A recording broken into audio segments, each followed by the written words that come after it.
Warahmatullahi wabarakatuh. Kali ini kita ke part yang ketiga ya. Kita mulai. Adik Hana mendapatkan hadiah berupa mainan rumah-rumah seperti gambar berikut. Jadi gambarnya seperti ini ya.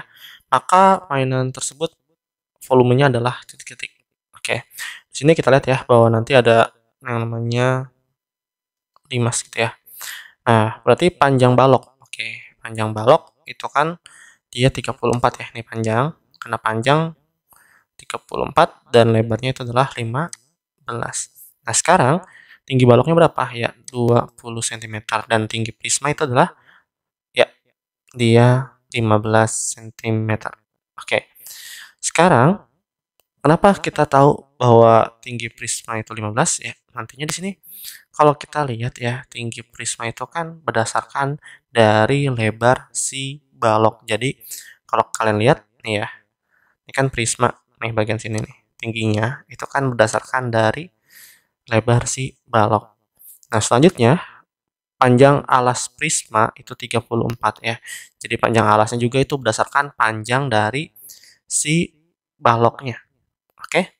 Nah, selanjutnya tinggi alasnya itu adalah 18 ya. Ini dari sini dia sendiri ya, 18 cm. Nah, ditanyakannya apa? Yaitu berapa sih volume bangun tersebut ya. Berarti di sini ada dua bangun yaitu balok dengan prisma.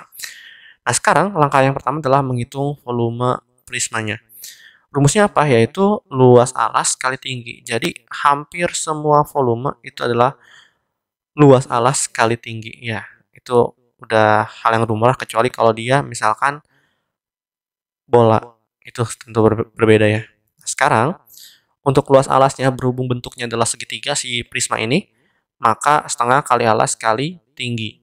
Nah, dikali dengan tinggi si prisma ini, tingginya alasnya ini adalah tinggi si segitiganya gitu ya.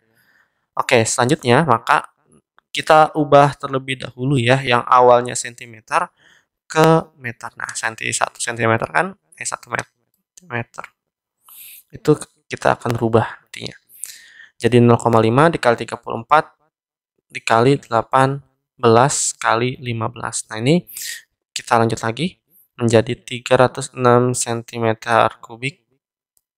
Kubik ya persegi maaf. Dikali dengan 15 cm.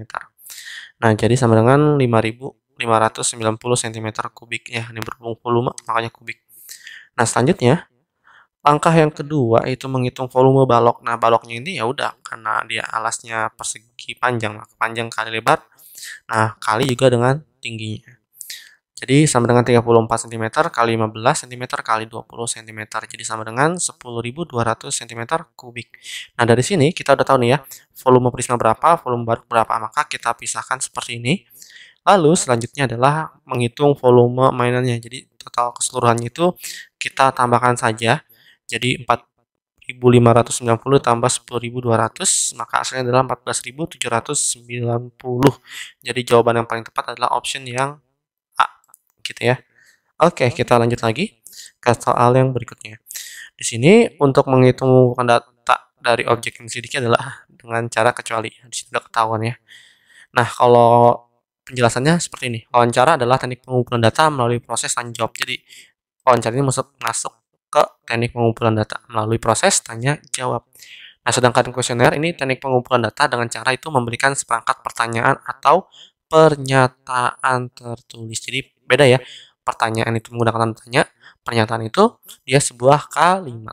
Nah, selanjutnya pengamatan atau biasa kita kenal dengan observasi adalah teknik pengumpulan data di mana penelitian atau kolaboratornya mencatat informasi. Jadi kita tuh tugasnya mencatat informasi aja semuanya gitu ya, berdasarkan kejadian di lapangan. Nah, kecuali di sini distribusi frekuensi adalah susunan data. Di sini nggak ada kata yang namanya teknik pengumpulan data ya. Jadi jelas jawabannya adalah option yang D. Gitu. Oke, kita lanjut lagi ke nomor 13. Nilai kuis matematika Andi selama 2 semester adalah sebagai berikut. Jadi ini nilainya secara acak gitu ya. Modus dari nilai kuis matematika Andi selama 2 semester adalah jadi gini. Kalau modus itu adalah angka yang sering keluar gitu ya. Atau angka yang paling banyak keluar. Kalau kita lihat, kita buat tabel seperti itu ya. Kalau nilai 5 itu ada 5 ya. 1, 2 gitu ya. 3, 4, 5. Bener ya, 5 seperti itu. Kalau nilai 6 itu ada 6, sebanyak 6.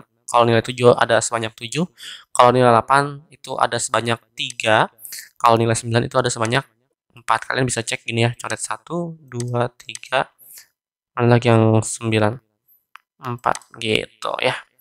Jadi jelas ya jawabannya adalah option yang C, karena nilai 7 ini yang paling banyak dibandingkan dengan nilai lain.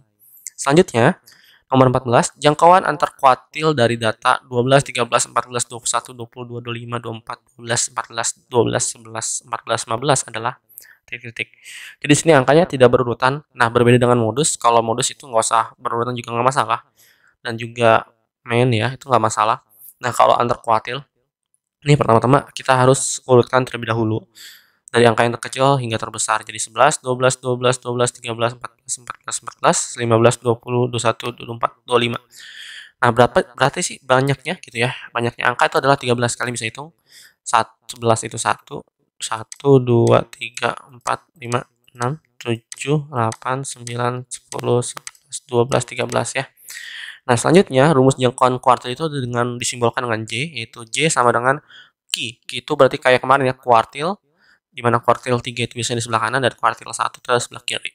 Tetapi kita harus mencari tahu terlebih dahulu mediannya atau yang di tengahnya. Oke, sekarang kita lanjut lagi. Nah, dari angka ini ya, angka yang ke tengah di mana? 14. Kenapa 14? Ya kan karena 13.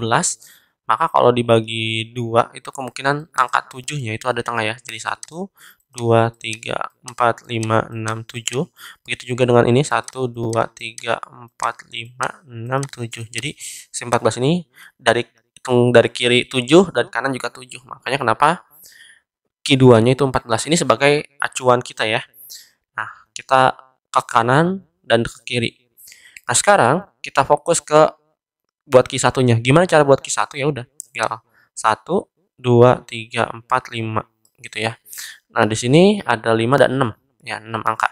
Kalau ada genap, itu tadi kemarin kita telah belajar ya. Tinggal diambil aja nih.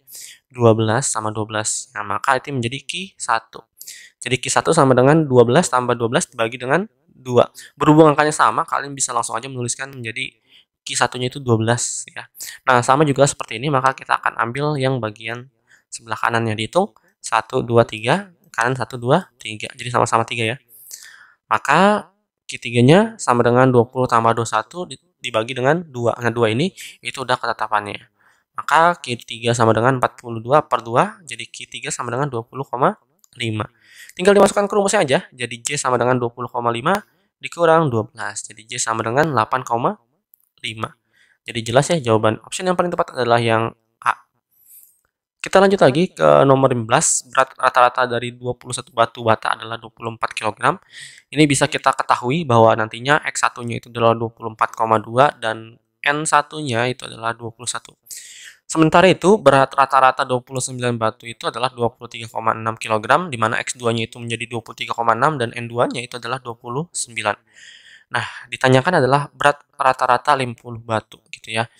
Kita akan jawab, jika X itu merupakan rata-rata dan N merupakan jumlah, maka rumus rata-rata gabungan sama dengan X1 dikali N1 ditambah X2 dikali N2 per N1 tambah N2. Kenapa N1 tambah N2? Ya karena banyaknya batu sama banyaknya yang kedua ya, 21 tambah 29 kan 50 gitu. Nah, selanjutnya kita masukin aja angka-angkanya gitu ya. Karena ini berhubung titik perkalian, maka tinggal hasilnya adalah 508,2 ditambah 684,4 dibagi dengan 50. Jadi hasilnya adalah 23,852 kg. Jadi jawaban yang paling tepat adalah pembulatannya ya benar, yaitu option yang B. Oke, mungkin cukup sekian untuk pembahasan kali ini. Assalamualaikum warahmatullahi wabarakatuh.